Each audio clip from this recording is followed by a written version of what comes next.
Questions sur la vie sont des programmes conçus en forme de questions-réponses qui sont de nature thématique. Ces programmes aident essentiellement l'auditeur à comprendre la parole de Dieu et comment l'appliquer à sa propre vie. Et ils aident également l'auditeur à comprendre les problèmes contemporains à la lumière de la parole de Dieu et des principes bibliques. Chaque émission aidera l'auditeur à gérer les problèmes importants de la vie et à combler les lacunes de sa vie personnelle.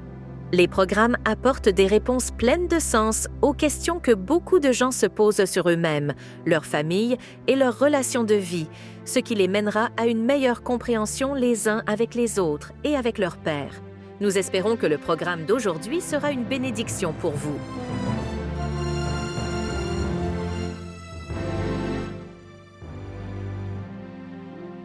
Bonjour à tous et bienvenue à notre émission du jour Questions sur la vie présentée par CTTW et Transworld Radio.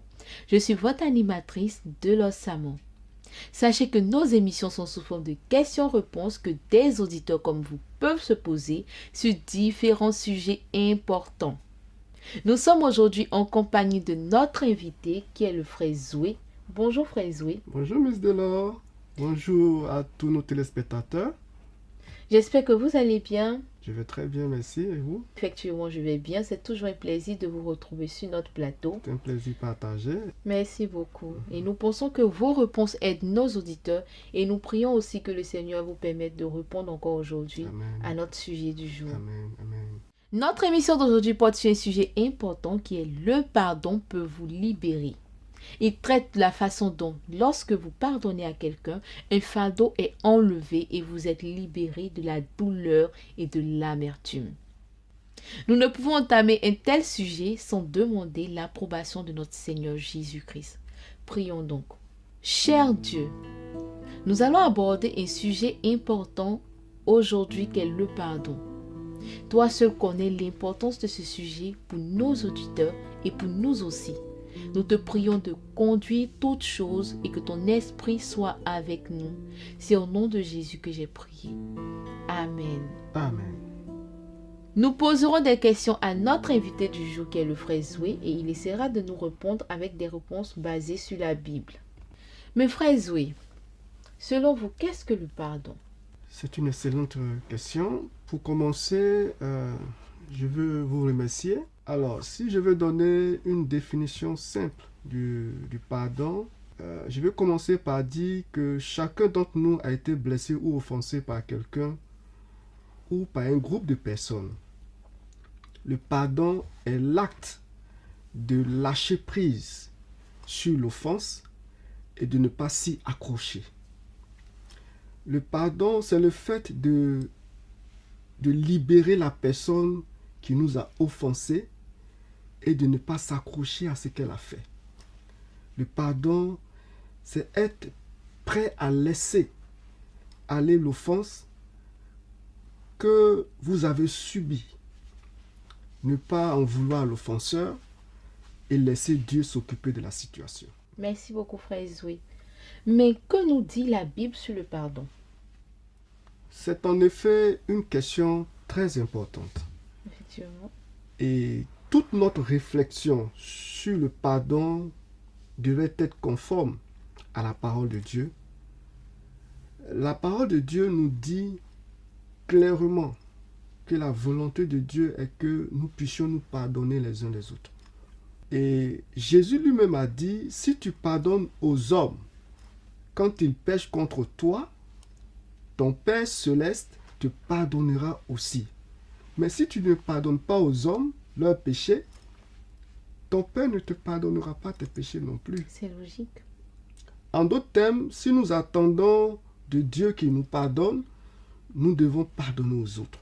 Qu'est-ce qui m'arriverait si je refuse de pardonner à quelqu'un qui m'a blessé? Alors, le refus de pardonner est ce qu'on appelle le manque de pardon.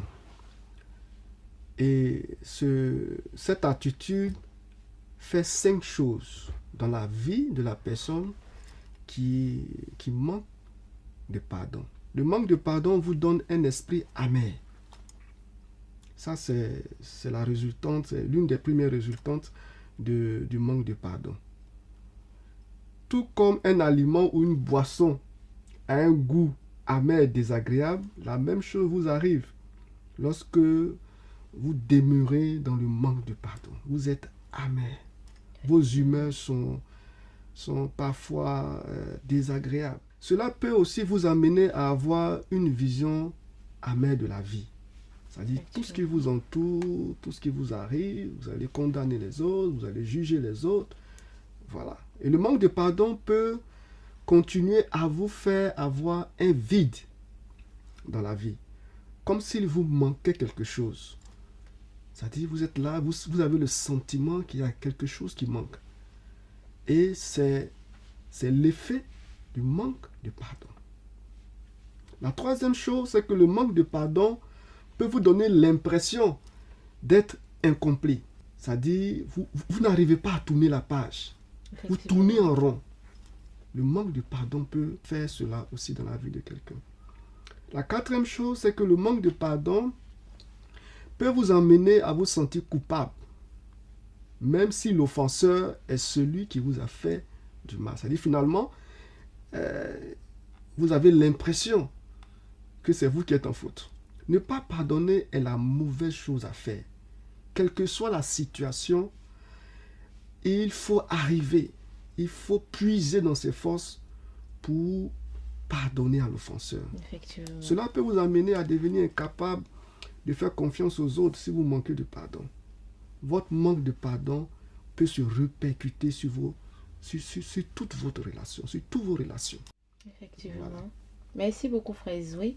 Si je refuse de pardonner, cela peut-il m'affecter physiquement? Absolument, c'est ce que je disais tantôt. Oui, le manque de pardon a une conséquence directe sur la santé, sur le physique. Voilà. Refuser de pardonner peut vous donner une hypertension artérielle, peut provoquer des gastro-intestinaux, des problèmes cardiovasculaires. Effectivement. Voilà, parce que tout se trouve dans vos sentiments, dans votre cœur. Vous gardez des choses. Voilà, ça peut provoquer beaucoup de choses, beaucoup de dégâts sur votre santé. Je vois, et dans cette même lancée, il y a une auditrice de Abidjan qui nous demande si je refuse de pardonner, cela peut-il m'affecter émotionnellement? C'est dans le domaine de vos émotions même que vous ressentez profondément les plus grandes conséquences du manque de pardon. Le manque de pardon est une toxine. Effectivement. C'est un poison et il empoisonne le cœur, l'esprit.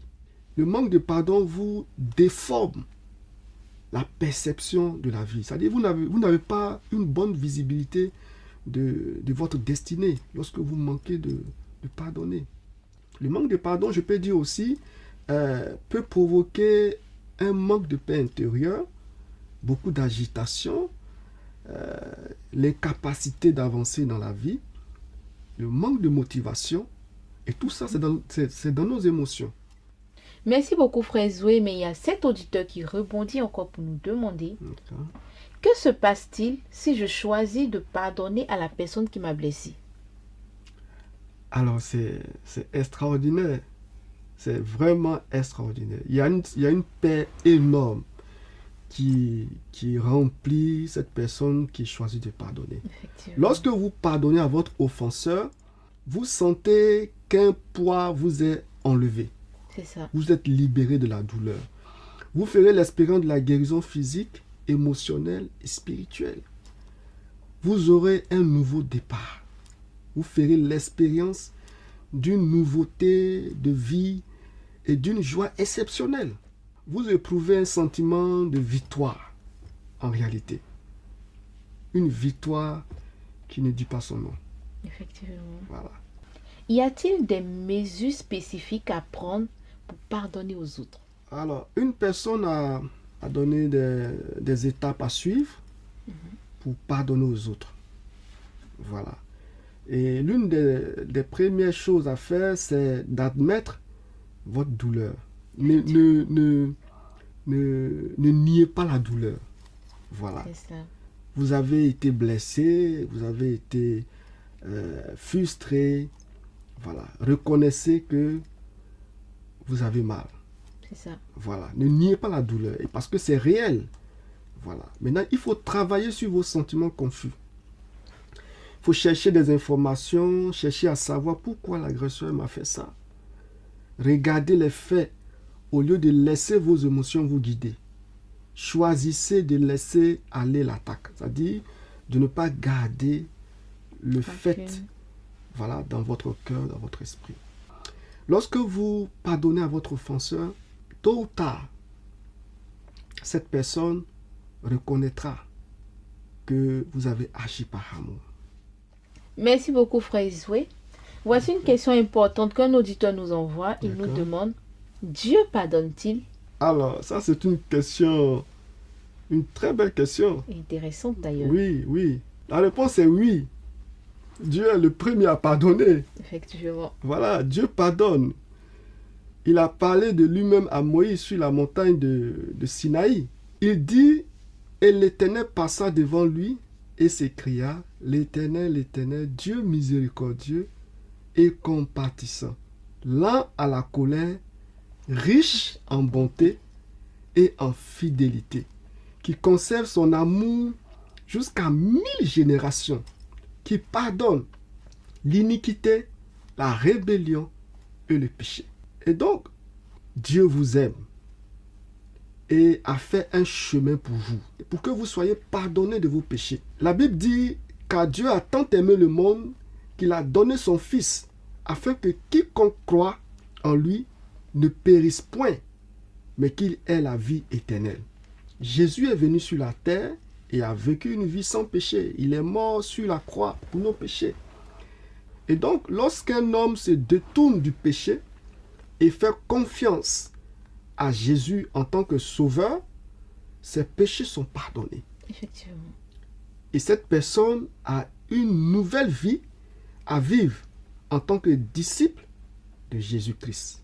Donc, la plus grande décision qu'une personne puisse prendre est de devenir un disciple de Jésus. Merci beaucoup, frère Zoé. Là, je pense que nous allons devoir répondre à une question que je pense être la plus importante d'un de nos auditeurs qui nous demande « Je veux que Dieu me pardonne et je veux suivre Jésus. Allez-vous m'aider ?» Bien sûr, je vais vous aider. La repentance est le mot utilisé pour décrire le fait de se détourner de ses péchés. Lorsque nous nous repentons, nous nous détournons de nos péchés et nous allons à Jésus. Effectivement. Voilà. Vous allez dans un sens qui n'est pas bon, vous revenez. Et la Bible dit qu'à quiconque invoquera le nom du Seigneur sera sauvé. Être sauvé, c'est être pardonné de tous ses péchés. Effectivement. Vous pouvez invoquer Dieu et faire confiance à Jésus dès maintenant, là où vous êtes. Vous êtes dans votre chambre, vous êtes dans votre salon, vous êtes dans la cuisine. Pendant que vous entendez ma voix, vous pouvez prier et demander à Dieu de vous pardonner. Effectivement. Et si vous êtes prêts pour le faire maintenant, je vais vous aider. Vous n'avez qu'à répéter cette prière avec moi. Dieu bien-aimé, je me détourne maintenant de mes péchés. Je place ma foi et ma confiance en Jésus, seul pour être mon sauveur et mon pardon. À partir d'aujourd'hui, je suivrai Jésus. Merci Seigneur Jésus de m'aimer et d'être entré dans ma vie. Amen. Amen. Amen. Merci beaucoup, frère Zoé. Et je pense que cette prière va aider aussi d'autres auditeurs qui aimeraient accepter Jésus comme le Seigneur et Sauveur personnel. Yes, sir. Toute chose a une fin. Nous sommes au terme de notre émission du jour. Que Dieu vous bénisse abondamment. Continuez à suivre Jésus partout où vous vous trouvez.